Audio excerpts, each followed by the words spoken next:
can I just say, just a little note. I was actually going to be casted to be in the video, but because I wasn't, basically I didn't have red hair.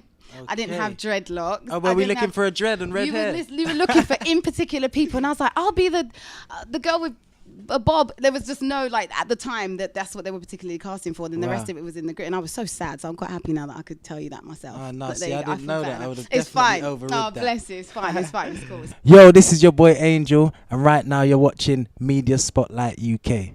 Keep it locked. We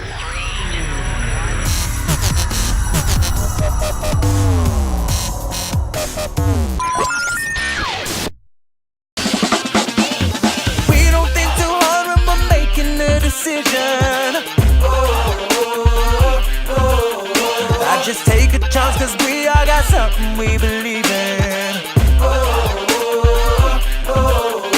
We've been invited to Universal Music today to come along and have a chit chat to the UK's answer to Usher. Singer, songwriter, producer and R&B sensation. It's Angel. Do you like the introduction? That was sick.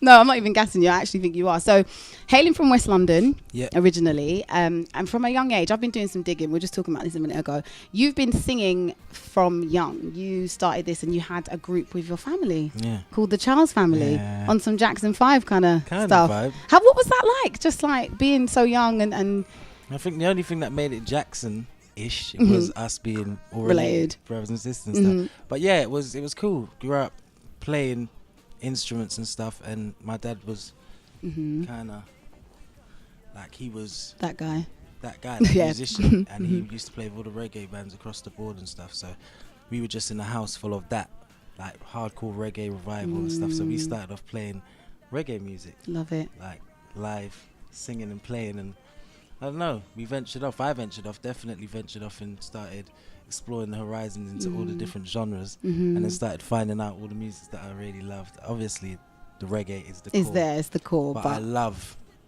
all the types of music I listen to. A man might think I don't listen to, but it's like, I'm very diverse, but that's where it's coming from. But Charles Family, that smile says it all, you know, and you're kind of going back. It brings you back, takes me back. Excellent. Okay, so fast forward to 2010. Now, I said I wasn't going to mention all the mixtapes because I'm a bit of a fan, but we're going to talk about 7 Minutes Before Time, because that mixtape, you had Wiley on there, Maxstar, Gigs, Cleo Soul, Retro 2, all these people, Sneakbo even. You had videos for Gleaming, Ride Out featuring Sneakbo. And then then after that, when you released your mixtape after that, which was kind of the complete opposite. You only had one feature on there, and it wasn't so intense, and it wasn't all the UK's finest and stuff. It was just you and one feature. Was that a purpose decision? Did it on purpose? Yeah, because I feel like my first mixtape was a pleasure to have all the features on there, because you know, we had credible artists on there and amazing artists at that, and for them to, like, you know, all reach out and say, because you know, you can never find anyone, and it's all like everyone's always doing their own things, especially as artists, and it was like for everyone to reach out and kind of give me the opportunity to bless my EP, my first EP. That was it was hard. Incredible, it was serious. And all of this is going on before your debut single. And I know you co-wrote Greenlight as well, the #1 for Roll Deep. Yeah, me and my right. Yeah, you and your right. And Cass and Vicky. And next, we're parallel. It's just a parallel team. It's just like we do everything. Guys are taking over. No, it's a blessing. But we've been doing a lot of writing and stuff. And then you've got the mixtape. There's a buzz around you anyway. Then you don't even release a song, and all of a sudden it's on the Street Dance 2 soundtrack. And obviously I'm talking about Go In, Go Hard. And the funny thing is, when that came out, I remember I was thinking, like, your songs are quite uplifting, and all of a sudden there was a new genre that was created. In my opinion, you know, you have this kind of UK R&B sound that, you know, is very easy. It's very easy to know when you're playing. There's no. It's like, that's Angel, and it's not something that's boxed either. You will come with guitars, then it will be drums, then it will be heavy bass R&B. Where does that? I mean, it's obviously a natural given talent, but how easy or difficult is that as a UK artist to just be yourself and not worry about the commercial side of things? I don't know. I feel like for me, there's just like 2 genres of music, and that's good and bad. Okay. And I feel like once you understand music and you understand the feeling of music and the colours or whatever joy it brings to you, then you can't. There's no missing. It's not like rocket science. Yeah. I think people make music so rocket science. If it's good, it's good. If you like it, you like it. Whether you're green, black, white, blue, it doesn't matter. And you find me listening to I don't know, the most left stuff, I'd say left, because of you look at someone like me, or most times people look at someone like me and feel like I'm listening to, you know, your Drakes and your D Blocks all the time. And, you know, like, it's not just I love these and I listen to them when I'm in that vibe. But, like, when I want to sit down and listen to epic music, I listen to people like, it's across the board. Like, people like Slim Whitman, Tammy Wynette, like the Beatles, like the greats, like Ralph Tresvant, like Prince, like different things that you just would never think that I listen to because of maybe the way I look. But it's just like a perception, but I do. It comes out in the music though. Yeah, and that's why I call my genre pop fusion, because it's like a fusion of all different genres. It's not urban. I don't do that word. I don't know who gave that name. Yeah, it's just such a cheap word. It's just like, that's not the word that. But yeah, I hear you. It is very out the box, I call it. Even though you don't know my name, me and you bleed exactly the same. I smile and come across so. In regards to Wonderful, what inspired you to write it? When you write your songs, you know, and we'll talk about us in a minute, it has the same kind of tone. It's very positive. It's very uplifting. It's very, you know, you kind of don't blame people when you listen to lyrics. Sometimes you hear songs and you just think, oh my gosh. Music takes you to a place, doesn't it?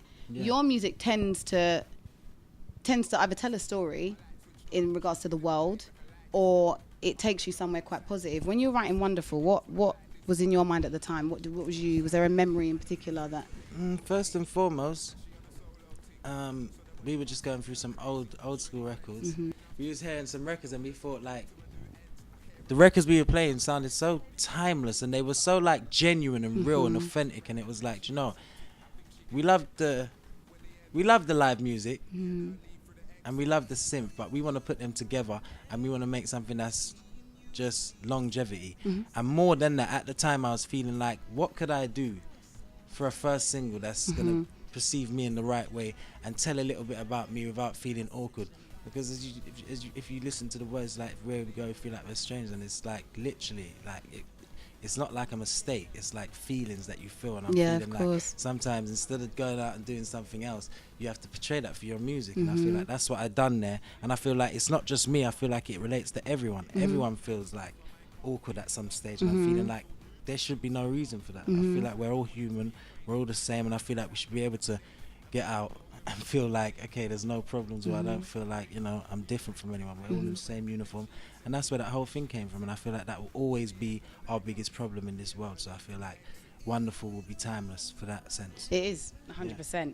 In regards to the music, are you constantly trying to, because your success is quite rare for someone so new, especially from this side of the water, to have achieved such success off their first single?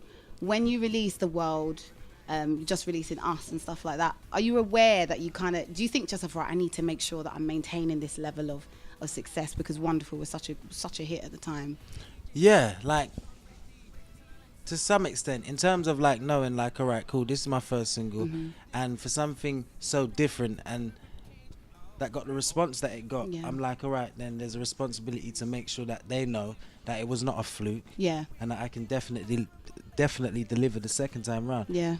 But it's a lot bigger than that. Sometimes it's like, you know, sometimes we might not all be on the same page in terms of like, sometimes my side might say, you know, let's go with this single, and the next side might say, and there's no problem in that, because sometimes everyone's just doing their job. But I'm saying sometimes it's the little problems that create massive problems. Of course. And it's like, sometimes it's just like, it's a learning curve though. I don't ever feel like it's been anyone's fault in terms of, you know, even like chart positioning and stuff like that. I just feel like everything's a learning curve, and most importantly that nothing happens before its time, and 100%. God's definitely got a plan. 100%.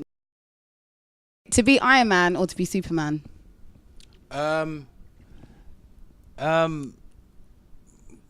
Superman, man. Yeah, Iron Man's too bulky, and like Superman's like trim, fit. You can still do all stuff. Wonders. You can change his name. Lift yourself up and think about us. We keep our focus, there's no stopping the vision. We can win the game if we complete passion.